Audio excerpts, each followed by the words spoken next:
राष्ट्रवादी Congress party में इन दिनों एक नाम सियासी गलियारों में तूफान की तरह गूंज रहा है।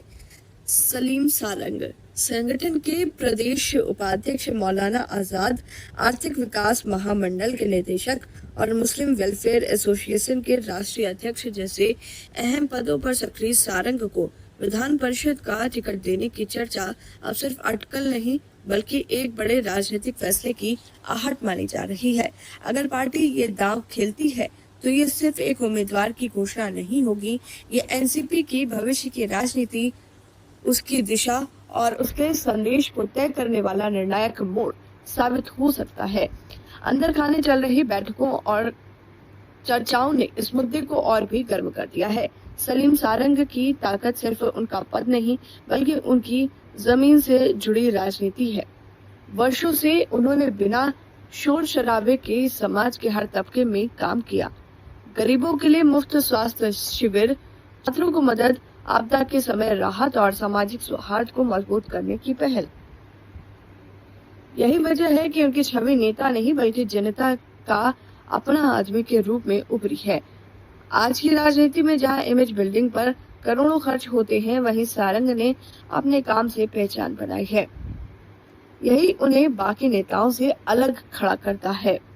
राजनीतिक विश्लेषकों का साफ मानना है कि उनकी उम्मीदवारी एक मास्टर स्ट्रोक साबित हो सकती है, खासकर अल्पसंख्यक वोट बैंक में भरोसा मजबूत करने और ग्रामीण शहर संतुलन साधने में। सारंग की सबसे बड़ी ताकत उनकी साफ सुथरी छवि, विवादों से दूरी और शांत लेकिन प्रभावी नेतृत्व शैली है। वो उन नेताओं में गिने जाते हैं जो बोलते कम और काम ज्यादा करते हैं। ऐसे समय में जब राजनीति में भरोसे का संकट गिराता जा रहा है, सारंग एक अपनी पकड़ मजबूत करने के मिशन पर है। ऐसे में सलीम सारंग जैसे जमीनी और लोकप्रिय नेता को आगे लाना समावेशी राजनीति का मजबूत संदेश होगा। इससे न सिर्फ नए मतदाता जुड़ेंगे बल्कि पार्टी की छवि भी जनता के बीच और मजबूत होगी। खासतौर पर मुंबई और राज्य के अन्य अहम क्षेत्रों में जमीनी स्तर पर कार्यकर्ताओं में भी जबरदस्त उत्साह देखा जा रहा है। एक ही बात सुनने को मिल रही है, ये नेता हमारे बीच का है, हमारे लिए लड़ने वाला है। यही भावना किसी भी संगठन को नई ऊर्जा देने के लिए काफी होती है। अब असली सवाल ये है कि क्या पार्टी पारंपरिक समीकरणों में उलझी रहेगी या नए मजबूत और भरोसेमंद चेहरे पर दांव खेलेगी। सलीम सारंग की उम्मीदवारी सिर्फ राजनीति नहीं बल्कि सामाजिक समावेश और नए दौर की शुरुआत का संकेत बन सकती है। अगर उन्हें मौका दिया जाता है तो ये एनसीपी के लिए गेम चेंजर साबित हो सकता है, लेकिन अगर इस मौके को नजरअंदाज किया गया तो ये एक ऐसी चूक होगी जिसकी गूंज लंबे समय तक सियासत में सुनाई दे सकती है।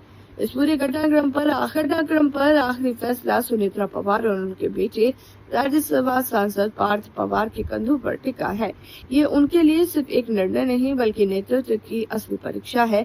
क्या वो निष्ठा, जमीनी काम को प्राथमिकता देंगे या फिर सियासी दबाव के आगे झुकेंगे। मौका है अपनी पकड़ मजबूत करने का, संगठन को नई दिशा देने का और ये साबित करने का कि पार्टी में मेहनत और निष्ठा की कद्र होती है।